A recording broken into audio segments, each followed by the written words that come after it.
आज भीलवाड़ा जिले के अंदर, कल मैं कोटा में था, आज कल भी भीलवाड़ा जिले के अंदर बड़े कार्यक्रम हुए। आज भीलवाड़ा के अंदर मेरे साथ विधानसभा के साथी रहे 8 से 13, और अभी भी जब मैं चुनाव विधानसभा का जीता था तो कैलाश त्रिवेदी जी जो कांग्रेस के वरिष्ठ नेता थे, इस इलाके में अच्छी पकड़ थी उनकी, और छात्र राजनीति जो विधानसभा के अंदर पहुंचे थे, उनका जो आकस्मिक निधन हो गया था कोविड की वजह से। आप इस कोविड का अंदाज लगा लीजिए, जिस कोविड के अंदर 2-2 केंद्र के मंत्री चले गए, हमने विधायक खो दिए, हमने बड़े अधिकारी खो दिए, पत्रकार खो दिए, और डॉक्टर्स और कोरोना वॉरियर्स हजारों लाखों जाने इस देश के अंदर चली गई। क्योंकि सबसे पहले तो जो हमारे कोविड से 1.25 लाख से ज़्यादा मौतें सरकारी आंकड़ों के अंदर देश में हुई है, प्रदेश के अंदर जो हजारों मौतें हुई है, उन सबको मैं श्रद्धांजलि अर्पित करता हूँ। और आज कैलाश जी के बैठने का मेरा कार्यक्रम है, तो वहाँ जाकर और फिर मैं मेरे इलाके में जाऊँगा। आज प्रदेश और देश जिन हालातों से गुजर रहा है, मैं धन्यवाद दूंगा लोकतंत्र के चौथे स्तंभ को कि आप लोग लगातार लड़ाई लड़ रहे हैं। बड़ा दुर्भाग्य है कि सीएम ने अभी 10-15 दिन पहले एक आदेश निकाला कि सिविल लाइन फाटक के अंदर सीएम के घर तक कोई कैमरा लेके नहीं जाएगा। ये जिस तरह सद्दाम हुसैन के वहाँ पे, और जिस तरह हिटलर था, आप जिसको कहते हो ना भाई मेरा आदेश ही सब कुछ है, तो लोकतंत्र को खत्म करने की एक साजिश जो होती है वो इसी तरीके से होती है कि आप मीडिया पे पाबंदी लगा दो, मीडिया अंदर नहीं आएगा।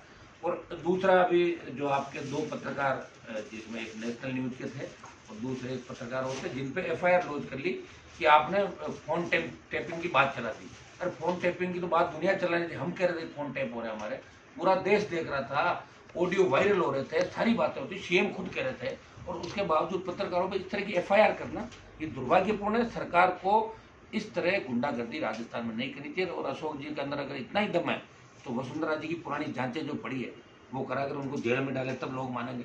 उनका पीए, उनका खासा कोटी का कालीन चोर के ले गए धीरेन्द्र खमठान, उस मामले में अशोक गहलोत ने एफआईआर दी। आप बताओ, माथुर आयोग बनाया, क्या क्या बातें हुई, 9 टीवी घोटालों की गूंज राजस्थान के अंदर रही।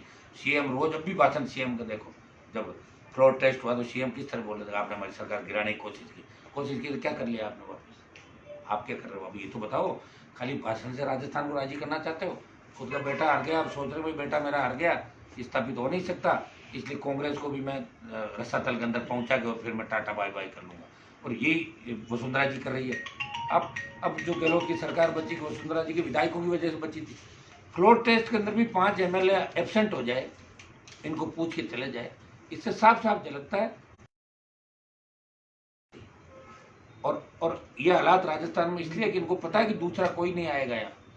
लेकिन मैं आपको भरोसा दिलाता हूँ, राष्ट्रीय लोकतांत्रिक पार्टी राजस्थान का तीसरा विकल्प बन चुकी है। अभी भी तीसरी ताकत है, 3 विधायक हमारे पास हैं अभी भी। अब हमसे फर्स्ट कांग्रेस, सेकंड बीजेपी और थर्ड आरएलपी तीसरे नंबर पे, और उसके बाद बीटीपी, फिर निर्दलीयों की संख्या। तो अभी भी तीसरी ताकत है हम राजस्थान के अंदर। उस समय हमने राजस्थान को बचाने के लिए किसान कर्ज माफी, रोजगार और इन तमाम मुद्दों को लेके और हुंकार भरी थी राजस्थान के अंदर नागौर से। और उसका परिणाम था कि मध्य प्रदेश, महाराष्ट्र में बड़े आंदोलन हुए किसान कर्ज माफी को लेकर। हवा राजस्थान की धरती से मिली, लाखों लाखों लोग रैलियों के अंदर आए थे। नई पार्टी बनाने में हमें समय लग गया। हमारी मंशा ये नहीं थी कि हम शासन करें, हमारी मंशा थी कि हमारे लोगों को न्याय दिलाएं। स्टेट हाईवे टोल फ्री कराए, ये हमारे आंदोलन का ही परिणाम था। मुफ्त बिजली की घोषणा कराई सरकार ने 5 वर्ष की, लेकिन अब सब वो धरी रह गई। और हम ये चाहते थे कि राजस्थान के अंदर, राजस्थान और दिल्ली हमारी बात सुने, तब हमें पार्टी बना के जनता के बीच आना पड़ा। उस समय कम मिला था। राजस्थान बहुत बड़ा है, अलग अलग संस्कृति, अलग अलग इलाके, अलग अलग लीडरशिप राजस्थान के प्रत्येक कोने के अंदर रही है। लेकिन हमने आरएलपी पार्टी ने नौजवानों को संगठित किया राजस्थान में। धौलपुर, भीलवाड़ा, उदयपुर से लेके और गंगानगर, बाड़मेर, जैसलमेर का नौजवान आज एक है, वो खड़ा है, वो कह रहा है राजस्थान में हम बदलाव करेंगे। और राष्ट्रीय लोक, हनुमान जी आप हिम्मत रखना, हिम्मत मत हार जाना। और ये लोगों की पीड़ा देख के मैंने लड़ाई का मानस बनाया। 5 बार मंत्री पदों को पहले ठोकर मारी, आप तो सबके सामने ये बातें सारी। अगर मैं समझौता करता तो मिनिस्टर बनता, फिर पाड़ा बदलता, फिर बन जाता, जिससे दूसरे लोग करते हैं। लेकिन हनुमान बेनीवाल ने कभी मंत्री पदों का वो नहीं किया। और जब हमारे 9-9.5 लाख वोट आए, हमने सोचा कि देश हित में क्या करना, तब हमने राहुल गांधी और मोदी में चुना किसको चुनना है, तो मोदी जी के साथ रहे राष्ट्रहित करना। और अच्छे बिल भी आए थे, धारा 370 हटाने के अंदर हम सब सपोर्ट के अंदर थे, कुछ बिल अच्छे भी आए थे। लेकिन अभी जो कृषि बिल देश के अंदर आए, उनका विरोध राष्ट्रीय लोकतांत्रिक पार्टी कर रही है। मैं उस दिन लोकसभा के अंदर नहीं था, तो मेरी कोविड की रिपोर्ट दोबारा पॉजिटिव बता के ICMR ने मुझे बाहर कर दिया था। लेकिन कृषि बिलों के अंदर हम चाहेंगे कि मैं NDA में हूँ तो एक बार प्रधानमंत्री से मिलने का समय मांगेगा। तमाम किसान संगठनों से आज कल और पिछले 5 दिनों से ज्ञापन आ रहे हैं किसान संगठनों के, और मैं खुद हनुमानगढ़, गंगानगर, बीकानेर, चूरू इन इलाकों का दौरा करूंगा एक बार जहाँ किसान आंदोलन अभी चल रहा है, और उनसे बात करके प्रधानमंत्री जी समय लेंगे और इनमें रिव्यू की बात करेंगे। और किसानों के जो ये बिल है तीनों कि किसान विरोधी है, अगर इसमें रिव्यू नहीं होता है और संशोधन नहीं होता है तो निश्चित रूप से राष्ट्रीय लोकतांत्रिक पार्टी दिल्ली की सरकार के विरोध में रैलियां करेगी राजस्थान के अंदर, और ऐसी रैलियां करेगी जो उत्तर प्रदेश और हरियाणा से बड़ी रैलियां होंगी। ये आने वाले समय के अंदर करेंगे। आज की जो घटना कल की थी, पुजारी को जिंदा जला दिया, इसी इलाके के अंदर एक CI को जिंदा जला दिया था। बलात्कार की घटना है, आप देखो। 12 की घटना में तो राहुल गांधी कुछ नहीं कहते। हाथरस की घटना का हमने भी विरोध किया कि ऐसी घटनाएं नहीं होनी चाहिए। लेकिन अब राजनीति देखो इन लोगों की किस तरह मिला जुली का सिस्टम चलता है कि भीलवाड़ा के अंदर तो मेरा रूप दूसरा है और अजमेर जाके मैं अपना रूप बदल लूँ। तो राहुल गांधी हाथरस में तो जाते हैं, भाई बहन दोनों प्रयास करते हैं वहाँ जाने का। तो 12 पे भी एक ये बात तो कह देते हैं कि 12 में गलत हुई, CBI जांच के आदेश तो दे देते ना 12 की घटना, मना किसने किया था। लेकिन चूंकि कांग्रेस की सरकार है तो इस मिला जुली के खेल को, सिस्टम को खत्म करने के लिए किसी न किसी को तो भगत सिंह बनना होगा। और मुझे यहाँ दिख नहीं रहा कोई भगत सिंह की भूमिका में राजस्थान में। तो हनुमान बेनीवाल पिछली बार भगत सिंह था और इस बार भी भगत सिंह की भूमिका के अंदर लड़ेगा राजस्थान के अंदर। नौजवान हमारा साथ देंगे। और इस सरकार का जो निकम्मापन है, 4 लाख खाली पद है आज राजस्थान के अंदर, बेरोजगारी का ये आलम है। और लाखों पोस्ट दिल्ली की सरकार की भी, सेंट्रल के हर महकमे के पद खाली पड़े, कोई विज्ञप्ति जारी नहीं हो रही है। कहाँ बेरोजगारी भत्ता? आपने कहा था 35 रुपये बेरोजगारी भत्ता देंगे, दिया तो नहीं अभी तक किसी को। कहाँ पीने के पानी का? आप भीलवाड़ा के अंदर आप देखिए, जिस तरह आप हिंदुस्तान जिंक, जिंदल, इनकी दादागिरी आप देखो कि यहाँ के नेताओं के मुनीम है। आप चुनाव के टाइम नेताओं को खड़खड़ा के कोई लिफाफा दिया था ये जाके। और ये नेता जब तक मुनीमगिरी करेंगे, चाहे भीलवाड़ा हो, चाहे नागौर हो, चाहे जोधपुर हो, चाहे हमारे JK का ले लो, चाहे बिरला कर ले, बिरला वाइट का, यहाँ लोकल नेता इनके मुनीम बन जाते हैं और ट्रांसपोर्ट का ठेका ले लेते हैं, कोई छोटा मोटा काम अंदर ले लेते हैं, अपने आदमियों को दिला देते हैं। तो फिर आम आदमी मारा जाएगा। आम आदमी को बचाने के लिए आपको लड़ना होगा, और वो लड़ाई RLP पार्टी लड़ रही है। यहाँ जो पुर के अंदर दरारें आई थी, मुख्यमंत्री आए, क्या हो गया उस बात का हुई। कोटा के अंदर हमारे JK यूनिवर्सिटी में कितने बच्चे खत्म हो गए, और स्वास्थ्य मंत्री बयान दे रहे थे अंदर बैठा के कमरे में कि आप एक काम करो, बच्चों को भर्ती करना बंद कर दो हॉस्पिटल में, तो अपना आप मौतें कम हो जाएगी। आप ये बताइए, मजाक बन के रहेगा राजस्थान और ये देश। तो देश का तो देखो, मैं ये कह दूं कि बदलाव आगे की बात, लेकिन ये तय है कि 2023 में राजस्थान में बहुत बड़ा बदलाव होगा। राष्ट्रीय लोकतांत्रिक पार्टी राजस्थान में, राजस्थान के लोगों को तीसरा विकल्प देगी। नौजवान, किसान के मुद्दे जो भी हैं उन सबको हम मिलके और लड़ेंगे। इसमें भीलवाड़ा के इशू भी आपके जितने भी हैं, पूरे तमाम जिला मुख्यालयों के, तमाम राजस्थान के तमाम इलाकों के, अभी जो ट्राइबल बेल्ट के अंदर आंदोलन हुआ, आप ही बताइए कि सरकार के अधिकारी और मंत्री ये कह रहे थे कि नक्सलवाद है, तो फिर NIA से जांच क्यों नहीं करा रहा? आप दिल्ली से करा दो, पता लग जाएगा। और अगर नक्सलवाद है तो आप सॉरी थी क्या? आपकी इंटेलिजेंस कहाँ गई थी इतने टाइम तक? आप पुलिस वहाँ से पिट के भाग गई और फिर वाई लूटने के लिए वापस पुलिस जाती है दूसरे दिन, और भागते हुए आदिवासियों में गोलियां मार रहे हो, और आप कह रहे हो गोलीबारी में ये चले गए। कितनी बड़ी बात है। ये तो एक तरीके की जो गुंडागर्दी की पराकाष्ठा होती है वो राजस्थान के अंदर चल रही है। और ऐसी घटनाओं को रोकने के लिए हम पुरजोर तरीके से प्रयास करेंगे। कोविड की वजह से हम लोगों के स्वास्थ्य की भी चिंता करेंगे। बड़ी रैलियों का आह्वान RLP ने भी नहीं किया। आवश्यकता पड़ी तो अभी एक बार छोटा मोटा सांकेतिक मैसेज दिल्ली और राजस्थान को देंगे। किसान बिलों पर तो हम दिल्ली के खिलाफ हैं, और बाकी तमाम मामलों के लिए कानून व्यवस्था, मिला जुली भ्रष्टाचार, इस मामले में वसुंधरा गहलोत का जो गठजोड़ है, इसके खिलाफ हम राजस्थान के। सर, आपने कहा किसान विरोधी नीतियों को लेकर आप PM से मिलने वाले हैं, तो कोई टाइम मांगा आपने? अभी तो किसान संगठनों से एक बार बात कर लेंगे, सब लोगों से वहाँ जाके, उन 5 जिलों में जब प्रमुखता से किसान आंदोलित है, उनसे बात करने के बाद प्रधानमंत्री जी से वो क्या चाहते हैं बिल के अंदर, जहाँ मोटा मोटा मुझे समझ में आया किसानों की 2-3 बड़ी डिमांड। एक तो MSP के खरीद का वो बात करते, तो स्वामीनाथन आयोग की रिपोर्ट, जब तक स्वामीनाथन आयोग की रिपोर्ट लागू नहीं हो जाती तब तक किसान का भला नहीं हो सकता। यहाँ आय अपन 100 रुपये खर्च करता है, 57 रुपये मिलता है, तो खेती तो हानि का अपना लाभकारी गई नहीं। जहाँ पर अपनी अमेरिका में 300 रुपये। तो स्वामीनाथन आयोग इसलिए बनाया था कि किसान आत्महत्याएं करे थे देश के अंदर, आत्महत्याएं कैसे रोकी जाए, अन्नदाता को कैसे बचाया जाए। स्वामीनाथन आयोग रिपोर्ट आयोग बना, उस आयोग ने अपनी रिपोर्ट दे दी। वो कांग्रेस के टाइम ही दे दी थी, लेकिन कांग्रेस और BJP की लगातार सरकार आ रही है, उस पर चिंता किसी ने नहीं करी। उसकी रिपोर्ट लागू कर दो, हम अपना आप खुश हैं किसान। उसकी रिपोर्ट से आज जो मूंग 71 रुपये बिक रहा बाजार के, जो समर्थन मूल्य 71 रुपये मूंग का, और बाजार में बिक रहा 6000, और अभी समर्थन मूल्य पर आपने खरीद चालू नहीं करी। आपका मक्का देखिए आप किस भाव बिक रहा है यहाँ पे, यहाँ आपके कपास नोच इलाके के अंदर जो मक्का की खरीद है वो भी चालू नहीं। भाव क्या है, कुछ भी भाव, बम्पर पैदावार हुई है, और अब 1 महीने बाद ये खरीद शुरू करेंगे। इतने में किसान तो माल बेच देगा अपना, उसको तो इमीडिएट चाहिए। डीजल पेट्रोल किस भाव चला गया, डीजल किस भाव, खाद किस भाव, पेस्टिसाइड किस भाव है। तो आप बताइए कि सरकार कहाँ चिंता कर रही है? चिंता तो जब मानते कि 1 अक्टूबर से खरीद शुरू हो जाती। राजस्थान सरकार दिल्ली का कह देगी, और दिल्ली वाले कह देंगे स्टेट करे, तो फिर कहाँ जाने भी नहीं, कई लोग तो कहीं चले गए।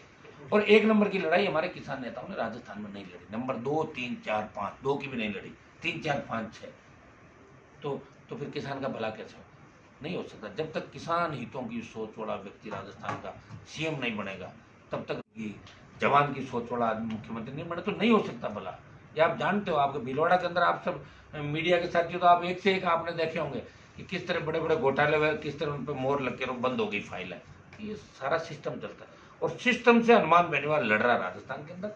और दिल्ली के अंदर भी मैं एनडीए गठबंधन में होते हुए भी कर्ज माफी का मामला में लोकसभा के अंदर उठाया मैंने, तो मुझे कई लोगों ने कहा आप एनडीए में हो। मैंने कहा ऐसा बीजेपी का ये मुद्दा नहीं है कर्ज माफी, लेकिन हनुमान बेनीवाल की आरएलपी पार्टी का ये मुद्दा है कि किसान की संपूर्ण कर्ज माफी हो और टोल मुक्त देश हो। ये मेरा मुद्दा है। मुफ्त बिजली की बात मैं करता हूँ, बीजेपी नहीं करेगा। तो इन बातों को लेकर हम वापिस आपके भी समय समय पर आप देखोगे हम लड़ते हुए आपको मिलेंगे हर जगह। और कोई सवाल बताओ आप। सारे हो गया। भीलवाड़ा से बताओ, कुछ तो पूछो आप। भीलवाड़ा का मीडिया तो बड़ा तगड़ा है। आपने अभी कहा हनुमान जी गहलोत के राजस्थान में आप बीजेपी के खिलाफ है या गहलोत के खिलाफ है? आप समझे ही नहीं। राजस्थान में मेरी खुद की पार्टी है ना, राष्ट्रीय लोकतांत्रिक पार्टी, वो चुनाव लड़ेगी आगे। पूरी खिलाफ है ना? हम दोनों के खिलाफ है। और दूसरा गहलोत गठबंधन को तो केंद्र में गठबंधन में है। केंद्र में तो गठबंधन में हूँ, लेकिन कृषि बिलों पे तो केंद्र के भी तो खिलाफ हो गया मैं कह रहा हूँ कृषि बिल वापस लो। अभी मैं यही तो बात कर रहा था आपको। ठीक है, कि कृषि बिल पे केवल खिलाफ है। तो एक पे खिलाफ होकर फिर खिलाफ होता तो आदमी, फिर एक पे जैसे बात नहीं मानी जाएगी तो आगे हो सकता है कि आगे बढ़ जाए लड़ाई। पता थोड़ी चलता, लड़ाई की तो शुरुआत होती है। फिर लड़ाई की शुरुआत में पता नहीं चलता कौन सा अस्त्र शस्त्र कब चलेगा। लड़ाई की शुरुआत हो चुकी है। और 2023 तक जारी रहेगी। 23 में तो रहेगी साहब। 23 में तो स्टेट के अंदर रहेगी लड़ाई की शुरुआत। और पंचायत राज आगे जितने भी चुनाव आ रहे हैं, राष्ट्रीय लोकतांत्रिक पार्टी अपने बलबूते पे चुनाव लड़ेगी राजस्थान के अंदर। जहाँ हमारा जनाधार नहीं है वो हम नहीं लड़ाएंगे, कोई जरूरी है क्या? 23 में लड़ा देंगे, लेकिन जहाँ जहाँ है वहाँ पुरजोर तरीके से मजबूती से लड़ेंगे। मैंने आपको कहा ना कि राजस्थान अलग अलग संस्कृति, अलग अलग भूभाग है, इसलिए मैंने विशेष राज्य के दर्जे की बात करी। दिल्ली के अंदर मैंने मामला उठाया कि हमारे यहाँ रेगिस्तान है, चंबल के बेड़ है, अरावली की पर्वतमाला है, ट्राइबल बेल्ट, हर सबसे बड़ा राज्य है देश का, तो अलग अलग भूभाग है। और मैं ये नहीं कहता कि मैं एक दिन में सबको बदल दूंगा, लेकिन 23 के अंदर यह तय है कि कांग्रेस या भारतीय जनता पार्टी में से एक तीसरे नंबर पर चली जाएगी। ये 23 के अंदर नौजवानों ने तय कर लिया। ये उबाल आपको सड़कों में दिखेगा जल्दी। पिछले चुनाव में आपको ज्यादा समय नहीं मिला, आपको टिकट बांटने का समय नहीं मिला, इस वजह से आप कुछ ज्यादा निचोड़ नहीं निकाल पाए। जो पिछली बार जो आपने चुनाव लड़ा, उसको देखते हुए कुछ समीक्षात्मक कुछ और करने वाले हैं आप अपने पार्टी के? तभी तो लड़ रहा हूँ मैं। पिछले चुनाव के अंदर जो उबाल देखा था, तब मुझे भी लगा कि समय कम मिला। अब हमें पूरे राजस्थान के प्रत्येक इलाके में जाके प्रत्येक व्यक्ति को जगाना चाहिए, और जग गया राजस्थान। और मैं धन्यवाद दूंगा आपका, मीडिया का, प्रिंट मीडिया, इलेक्ट्रॉनिक मीडिया और सोशल मीडिया, जो एक बात का पूरा पता रखता है। आज मान लो 10 साल पहले मैंने कई बात कही, तो बच्चे पूछते हैं कि 10 साल पहले आपने ये बोला था, तो हमें उत्तर देना पड़ेगा क्यों बोला था। तो अगर आप नहीं बोलोगे तो फिर आप वहाँ वापस उनको सेटिस्फाई नहीं कर पाओगे। सर, राजस्थान में आपराधिक घटनाएं बढ़ रही है, इसके लिए आपकी पार्टी क्या करेगी? देखिए, इसके लिए मेरी पार्टी समय समय पे सोशल साइड पे भी आप देखते हो कि चाहे विष्णुदत्त सीआई ने सुसाइड किया तो आंदोलन आरएलपी पार्टी ने किया राजस्थान में, सब जिला मुख्यालयों पे। चाहे टिड्डी का मामला भी आया, सड़कों पर राष्ट्रीय लोकतांत्रिक पार्टी दिखती है आपको। और लोगों के स्वास्थ्य का ध्यान रखते हुए कई बार सड़कों में नहीं निकलते हैं, तो सोशल साइड भी लड़ते रहते हैं। आपराधिक घटनाओं को लेके हम बड़ा प्रदर्शन करेंगे जयपुर में, राजधानी के अंदर। और समय अब समय तो मैं कह रहा हूँ कोविड वाला, बाकी मेरे लिए कोई रैली करना तो बड़ा समय है नहीं, आप जानते हो, सारा देखा आपने। मैं ये नहीं चाहता हूँ कि स्वास्थ्य खराब हो और आप ही कल को छाप दो। जैसे मेरा मास्क नीचे, तो मुझे डर लग रहा है क्या खबर छापोगे आप, तो आप ही लिख दो हनुमान जी तो अपने राजनीति चमकाने के लिए रैलियां कर रहे हैं। तो मैं नहीं चाहता कि अभी स्वास्थ्य के साथ खिलवाड़ हो, लेकिन राजस्थान को बचाने के लिए हर संभव प्रयास होगा। अगर हम हमें कुछ भी नहीं मिला। आज मैं 1998 में लगातार इसमें पहले यूनिवर्सिटी कॉलेज की राजनीति करता था, मेरे पिताजी भी विधायक थे लंबे टाइम तक। हमें इन पदों का शौक नहीं रहा, जनता का प्यार बढ़ता गया और जनता का प्यार हम चाहते हैं। हम चाहते हैं कि बदलाव हो राजस्थान के अंदर और आपराधिक घटनाओं में पुलिस का इकबाल खत्म हो। पुलिस के सीआई को जिस इलाके में जिंदा जलाया, वहीं पुजारी को उसी इलाके के अंदर पुजारी को जिंदा जला दिया। और रेप की घटनाएं, ये तो आम बात हो गई। गैंगवार की जो घटनाएं, अपराधियों का देश का राजधानी बन गई राजस्थान। आज हरियाणा के रास्ते से चलकर जो क्या बन गई राजस्थान? एस का आराम का एस का बन गई, एस का एस करने का जो स्थान होता है, अपराध का अड्डा। महिला उत्पीड़न के अंदर अपन नंबर 1 पे आ गए, यूपी को छोड़ गए, आगे बढ़ गए राजस्थान। और टोटल अपराध में सेकंड नंबर पे चल रहे हैं देश के अंदर राजस्थान। तो ये है हमारा पिछला 20 साल का गठबंधन। वसुंधरा गहलोत, मैंने तो ये भी कहा था कि गहलोत साहब वसुंधरा को बंगला देने के लिए अपना एक नया बिल लेके आ गए। सुप्रीम कोर्ट, हाई कोर्ट की धज्जियां उड़ा दी। उन्होंने कहा नहीं, मैं तो वसुंधरा को बंगला मेरे सामने ही दूंगा। पता नहीं क्या लगाव है दोनों का इतना, तो मैं वही दूंगा वसुंधरा जी को, दे दिया। अरे आपको अगर इतना ही लगाव है तो आप एक पार्टी में रहो ना, दोनों अलग अलग क्यों पार्टियों में बैठे हो?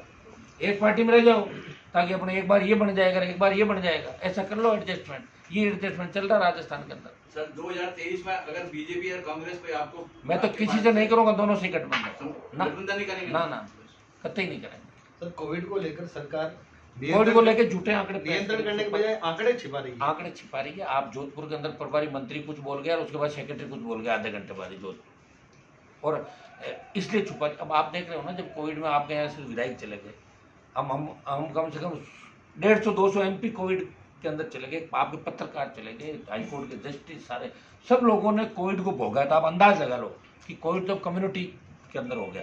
ये तो भगवान की कृपा की मौतें मतलब कम हो रही। बाकी हिंदुस्तान के अंदर जो सरकारी संसाधन है, 2 किलो गेहूँ और 1 किलो केरोसिन से कोई आप लोगों को भूख मिटा दोगे क्या? आप बताइए मुझे। कहाँ है रोजगार? प्रवासियों को जो बाहर से लाए थे अभी तक नहीं जा पाए, गुजरात, महाराष्ट्र या दक्षिण जो लोग आए, तो उनको क्या रोजगार दे रहा हूँ? नए रोजगार कैसे उपलब्ध हो? रोजगार के साधन यहाँ पे उपलब्ध हो, ये व्यवस्था सरकार को करनी चाहिए।